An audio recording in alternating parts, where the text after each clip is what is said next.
তো বর্তমানে বিষয়টা হচ্ছে এরকম যে বন্যাটা আমাদের এলাকায় প্রত্যন্ত বা হাওড় অঞ্চল, বিশেষ করে সিলেট আর ময়মনসিংহ বিভাগের নেত্রকোনা জেলার সবচেয়ে বেশি বন্যাটা হচ্ছে।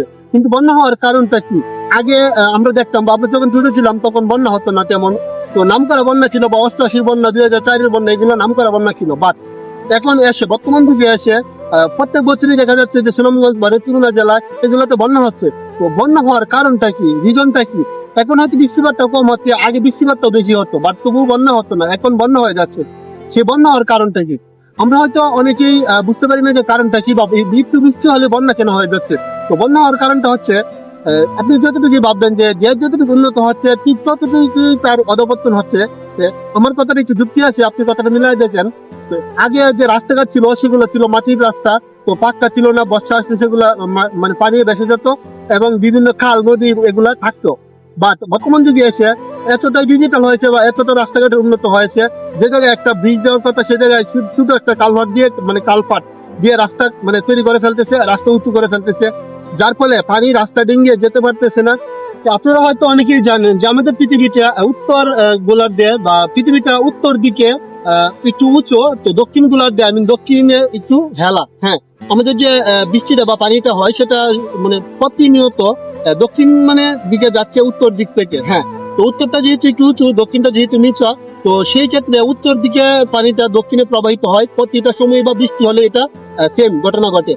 দেন যে রাস্তাঘাট গুলো তৈরি হচ্ছে বা প্রত্যন্ত এলাকায় আপনি দেখবেন যে প্রত্যন্ত এলাকায় যে এলাকায় মানে কল্পনা বাইরে বা নৌকা যারা চলাচল করতে পারতো না, সে এলাকায় এখন রাস্তাঘাট হয়ে গেছে বা রাস্তার জন্য সেই এলাকাগুলো উন্নত হয়ে গেছে।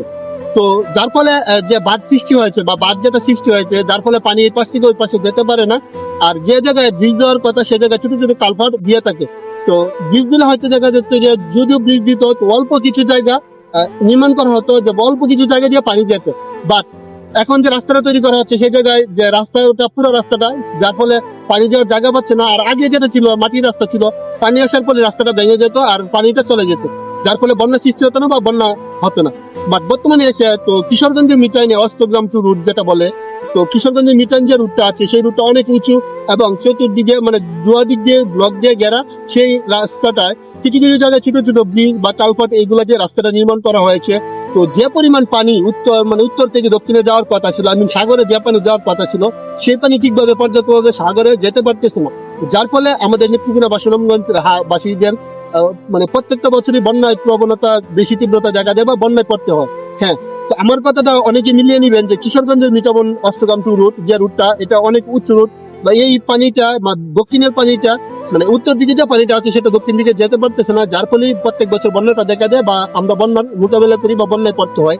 আপনি চিন্তা করে দেখবেন রাস্তাগুলো হওয়ার আগে আমরা এতটা বন্যায় প্রবণতা পড়তাম না, যদিও হয়তো দেখা গেছে 2-3 বছর বা 5 বছর পরে একটু বন্যা হতো।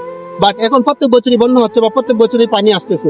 তো এই কারণটা হচ্ছে যে রাস্তাঘাট, পর্যাপ্ত রাস্তাঘাট তৈরি করা হচ্ছে, বাট রাস্তাঘাটে যে পরিমাণে তৈরি করা হচ্ছে সেই পরিমাণে ব্রিজ বা কালভার্ট দেওয়া হচ্ছে না, যার ফলে পানি চলাচল করতে পারতেছে না। আর এইভাবেই প্রতিনিয়ত বা প্রত্যেক বছরই বন্যা হচ্ছে। আর বন্যাকে আমরা মোকাবেলা করতেছি বা বন্যার সাথে আমরা প্রতিনিয়ত যুদ্ধ করতেছি। হ্যাঁ, তো এই রাস্তাগুলাই হচ্ছে যে আমাদের মূল কারণ, বা এই রাস্তাগুলোই আমাদের বন্যার সম্মুখীন করায়। তো রাস্তাগুলো তৈরি করার ক্ষেত্রে অবশ্যই ঘন ঘন ব্রিজ বা কালভার্ট দেওয়া দরকার। যেহেতু আমাদের বাংলাদেশ তো নিচু একটা জায়গা, সেহেতু আমাদের নিজেদের রক্ষাটা বা নিজেদের বার্তা নিজে সৃষ্টি করতে হবে বা নিজেদের রক্ষা করতে হবে। তো আমার এই কথাগুলোর সাথে তার যুক্তি মিলে যাবে, অবশ্যই কমেন্ট করে বলে যাবেন। আর ভালো লাগলে অবশ্যই শেয়ার করবেন, আর ফেসবুকে দেখে ফলো করবেন, আর ইউটিউবে দেখে সাবস্ক্রাইব করবেন। দেখা হচ্ছে নতুন